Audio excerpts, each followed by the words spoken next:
So here's my question for all of you. When it comes to trust, which is at a premium in America these days, which professions have the highest ratings when it comes to honesty and being ethical? Which professions have the best numbers when people are asked, do you think profession X is honest and ethical? Like, do they have very high standards there? High standards, low standards, very low standards? Which profession or professions fare the best? I am so tired right now. I hope you all know this. It's been a very long week. 2 more weeks, I'll be back to normal. But it's been a long day, y'all.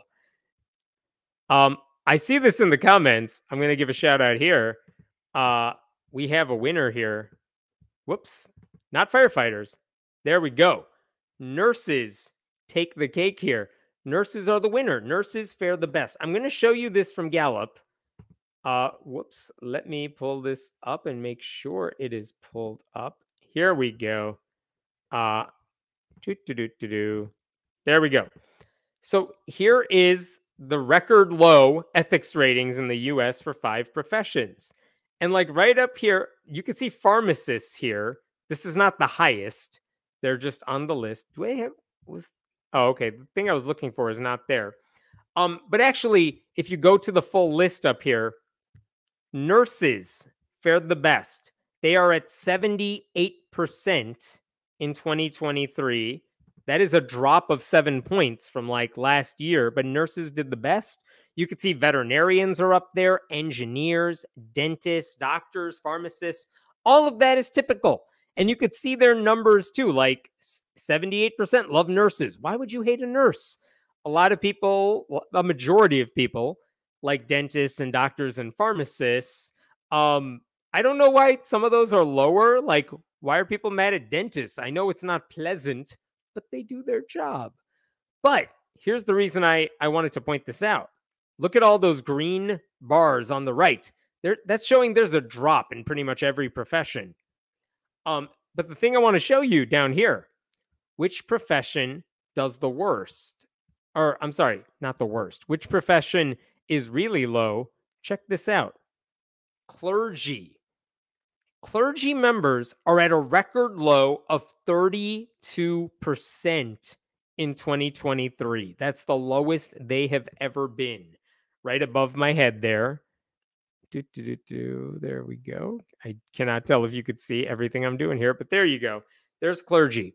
So let's talk about this. I mean, granted, everyone is doing worse when it comes to ethics and honesty, but the clergy one really has to sting, right? Because those other professions are not founded on the idea that the people in those professions are moral leaders. And yet with clergy members, they do it all the time. So why is this happening? Why do only 1/3 of Americans say clergy members, priests, pastors are honest and ethical? And I mean, talk amongst yourselves when it comes to figuring out why that is. One reason that I found interesting, this is from Christianity Today, and I kind of laughed when I saw this. This is what reason they gave in Christianity Today. Americans are also less likely than ever to know a pastor, with fewer than half belonging to a church and a growing cohort who don't identify with a faith at all. And I don't love that reason, because I'm just thinking, who cares? I don't know a lot of firefighters. I don't know a lot of nurses, but I still respect the profession. So, like, who cares if people don't go to church? It's not like they don't know what a pastor does. The problem, I think, is that they all do know what a pastor does, and that's what's turning them off to the problem, right? In fact, to their credit, Christianity Today spoke with the executive director of the Institute for Transformational Leadership at North Greenville University, private Christian school. Here's what he said. Finn also pointed out how scandals like clergy sex abuse, growing political polarization, and evangelicals' countercultural moral positions can contribute to the decline in credibility among clergy, especially among those who have either had bad church experiences or whose worldview assumptions are already at odds with historic Christian beliefs. Which, is fair. I mean, I do think that seems more accurate, but let's unpack that for a second. There's no shortage of news articles about pastors behaving badly. And so many of the pastors who have avoided scandal, they still hold beliefs that are untrue, harmful, and bigoted. Like the biggest denominations in America, Southern Baptists, Catholics, they have failed to adequately deal with sexual abuse in their church. The ever powerful white evangelical bloc continues to carry water for the most corrupt presidential candidate in history, while also ignoring his dictatorial fantasies, his blissful ignorance, his 91 criminal charges. So, like, you can't go to them for help. Meanwhile, purity culture still looms large. Patriarchal thinking is still big in a lot of these churches, and they're really popular among young conservative Christians online. So if you're looking for ethics and morals, you're not going to find them in a church, or at least that shouldn't be your starting point. And one of the reasons I think this is important is because there are a lot of people who might lose their faith in God in college or in high school, something like that. They are atheists. But after they get married or whatever, after they have kids, they think, oh no, I need to raise my child with morals and ethics. What should I do? I will go back to church. And so they go. And it's like, I get why you think you need to do that, but church is not where you want to go if you're looking to raise ethical and moral kids. One, because they're being taught like that the book of Genesis is real. But second, because how can you go to people who are anti-LGBTQ, anti-abortion, anti-women's rights, pro-Trump, all that stuff? How can you go to a church like that and think to yourself, these are good people. These people know how to tell the difference between right and wrong? You can't. Like, their positions on so many of these issues are not just wrong, but cruel, that it's like, why would anyone go there as a starting point for morals and ethics?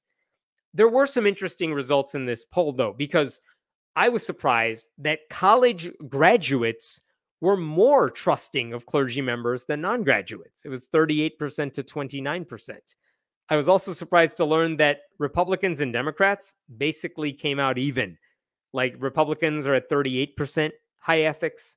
Democrats are 36% high ethics when it comes to talking about priests. And I have seen other polling that says that clergy members, while they may be struggling to win over people, people are far more likely to trust their own pastor than the profession at large. You know how, like, everyone says Congress, by the way, ranked lowest on the list. They were at like 8% honesty and integrity. But like, everyone says, I hate Congress. I hate politics. Oh, do you hate your member of Congress? And most people are like, no, that person is cool. I love my member of Congress. I mean, that's true for me. I love my member of Congress. She's great. But Congress in itself sucks. And I think that's what's happening with a lot of these numbers too. People might like their church pastor, but they still, even religious people, have a problem with the profession at large. And this raises a question of, can that profession do anything to regain trust? It's hard for me to imagine how that could happen when, again, the largest religious denominations, their core beliefs involve the same broken ideas that led people to walk away from church in the first place. Without a full-scale rethinking of what it means to follow Jesus, I mean, something none of these groups are ever going to do, they're not going to be seen as moral leaders who are worthy of respect. Certainly not by people who have better morals and ethics than they do. The one upside for pastors in all of this was also actually highlighted by Christianity Today. And check this out.